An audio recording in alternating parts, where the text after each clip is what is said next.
Sobrang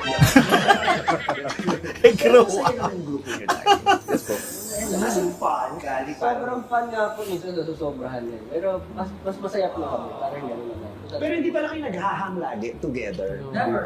Yung lalabas together? May kanya-kanya po kaming trip eh. Feeling ko po, iba-iba. Eto ha, apaka-honest nila dito. Hindi nila pinlastic, hindi nila shinobis yung question, yung sagot na hindi ba kayo nag-hangout together? Kasi pwede sabihin na, yes, we hang out together, ganyan. Pero itong pinaka-honest na nasaksihan ko, although marami talaga silang honest opinion, marami silang honest answer, pero ito yung gustong-gusto ko talaga na sagot na no agad. Walang hesitation, walang second thought, no agad. Kasi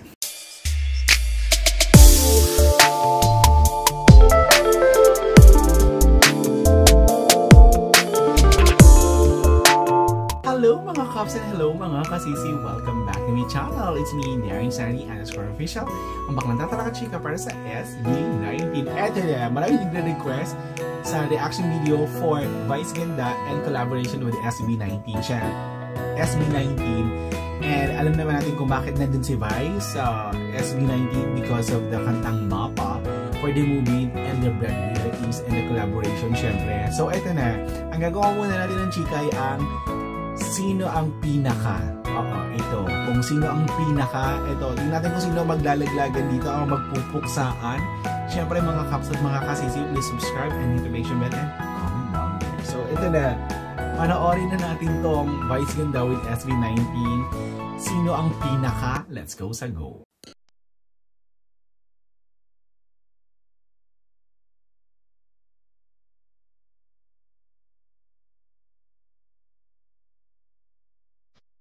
Pinakamakulit na pang-asar as sa pagkakakilala ko, ang number one dyan ay si Stel and Josh. Yung dalawang yon, si Ken at Josh, tapos pa simple lang si Justin. For me. Kung nag-aaral ako, doon ako dumidikit sa barkada kung mahilig mong sunod ng friend. Kasi lahat na nagpipikong sa kanya, ako lang yung nag-i-enjoy talaga. Kung mapisikal naman, ang akin dyan ay si Stel. Oh, number one sa akin si Stel sa pinaka-mapisikal. Kasi minsan, lukuhin mo naman ako, hinahanap. Si Pablo yun? Sino pinaka-bastos sa inyo? Si Joy. Sino pinaka-pikon? Ako din, si Ken sa pinaka-pikon. Ako? Ako? Huwag mo sabihin baka Sensitive. Go, Stel. Go. feeling ko ako. Sensitive, dalawa sa akin. Si Pablo and Justin ang sensitive. So tingnan natin kung kung tama tayo. May time po dati, hindi ko sila pinansin for ilang months. Oh! Talaga? Hindi naman 6 Ang months. hirap doon na ilang months kayo nagpapansin magkakatrabaho kayo. Kasi kami sa Showtime, 15 years na kami hindi nagpapansin na niya. Pinaplastic ko lang talaga siya. Kasi hindi ako masyado pinakausap siya. Nung nakakadistra, ang pangit niya. Hindi ko ma-stand. Kasi sino na lang pinakamaraming opinion lagi? Josh. Ikaw. Ang maraming pinaka-opinion dito ha. Sa mga nakikita kong vlog, for me, si Pablo, si Ken, tsaka si Justin talaga na yan, given na yan. Si Stel, tsaka si Pablo sa akin. Oh, go. Pero okay naman sa inyo yun. Si Josh? Hindi.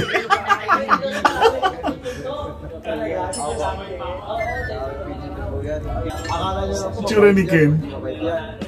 Si Ken ang lalaglag. Si Ken ang lalaglag. Alam mo yung bato-bato pick niya, ano po siya nalo?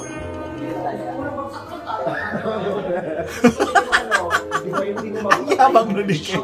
Ang yabang nun ni Ken. Kasi mas malalaki sila sa'yo. Kaya dapat hindi go up ang kinatawag, grow up yan. Grow Kasi up. yun ang grupo niya dahil. Sobrang fun, gali. Sobrang fun nga po minsan nasusobrahan yan. Pero mas masaya po kami. Parang gano'n naman. Pero hindi pala kayo naghahang lagi together? Never. Yung lalabas together? May kanya-kanya po kaming trip eh. Feeling ko po, iba-iba. Eto ha, apaka-honest nila dito. Hindi nila pinlastic, hindi nila shinobis yung question, yung sagot na hindi ba kayo nag-hangout together? Kasi pwede sabihin na, yes, we hang out together, ganyan. Pero itong pinaka-honest na na nasaksihan ko, although marami talaga silang honest opinion, marami silang honest answer, pero ito yung gustong-gusto ko talaga na sagot na no agad. Walang hesitation, walang second thought, no agad. Kasi, to be honest, sa kanilang 5, hindi sila pwede magsama-sama sa isang, sa isang, ganap. Halimbawa, ganap ni Ken. Hindi trip ni Pablo, hindi trip ni Justin, hindi trip ni Josh at ni Stel. Tapos kung kay Stel sila sasama, 1 hour pala lobat na sila kay Stel, 1 hour pala mag-uuwian na yan. Hindi pa sila lasing, wala pa silang toma. Pagod na sila kay Stel. O, ganun na nakikita ko. So, iba-iba talaga silang trip. So, I love the answer very, very, very much. Talaga ng gusto. Oo. Pero may mga trip po kami together na masaya rin pong i-try talaga. Pero Ano hindi yung po natin trip pwedeng na common ipilit. sa inyong lahat na, pag itong trip na to, sama-sama kami rito? Performing po.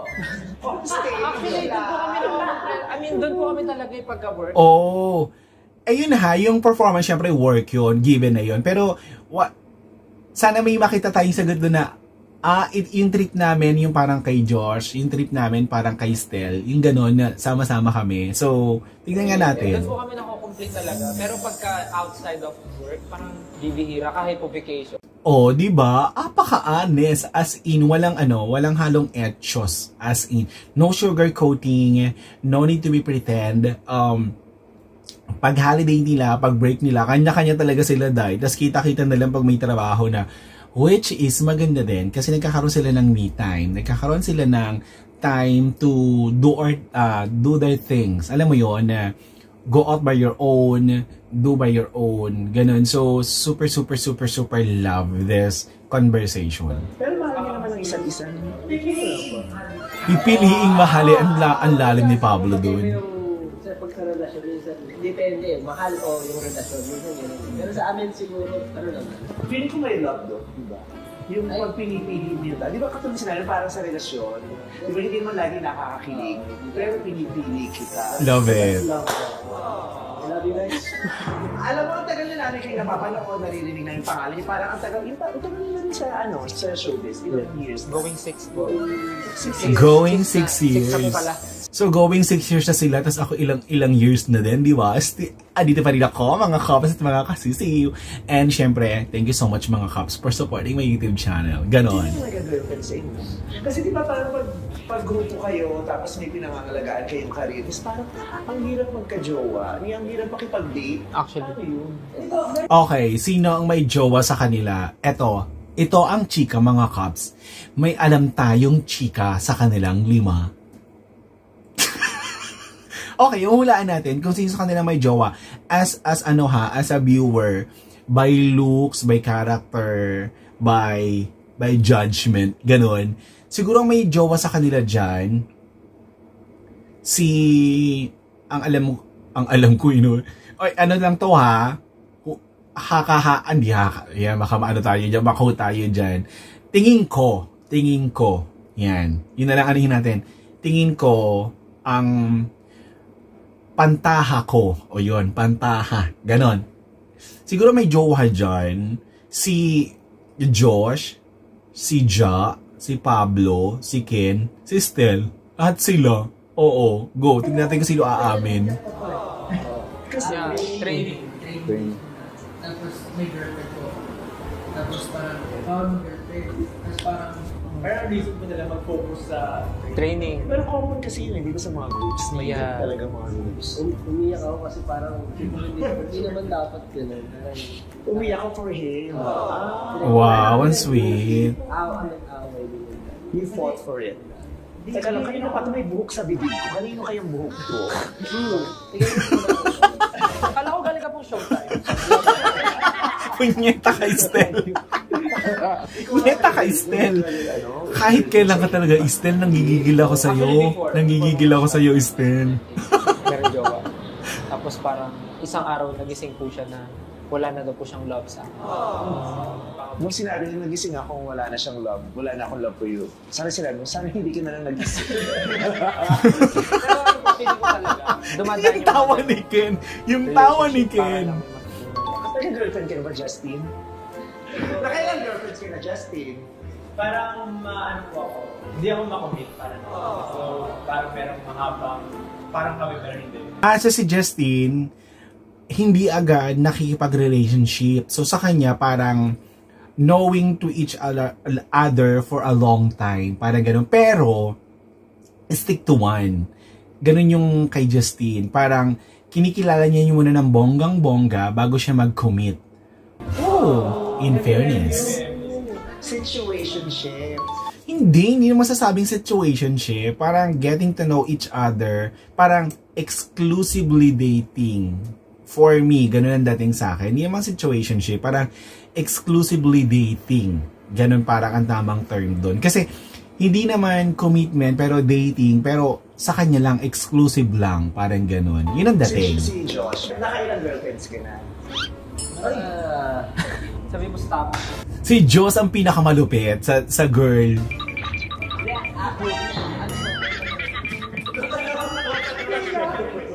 Dutagal siya one.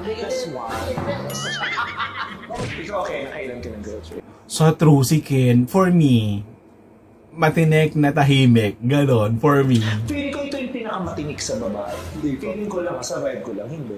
Ano po ako? Di po ako yung tipo man. Totoo din naman. Sa itsura ni Ken, mandidan mo talaga yan. Oo, pero palihim. Palihim.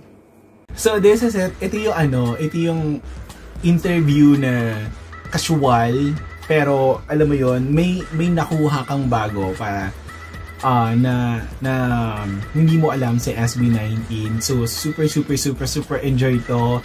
So maraming salamat sa nag-request nito, nagawa ka natin ng reaction video. Yung next naman nito, yung part 2, yun yung yung pan game naman nila ng SB19. So mga kaps at mga CCU, maraming salamat and thank you so much for watching. Bye!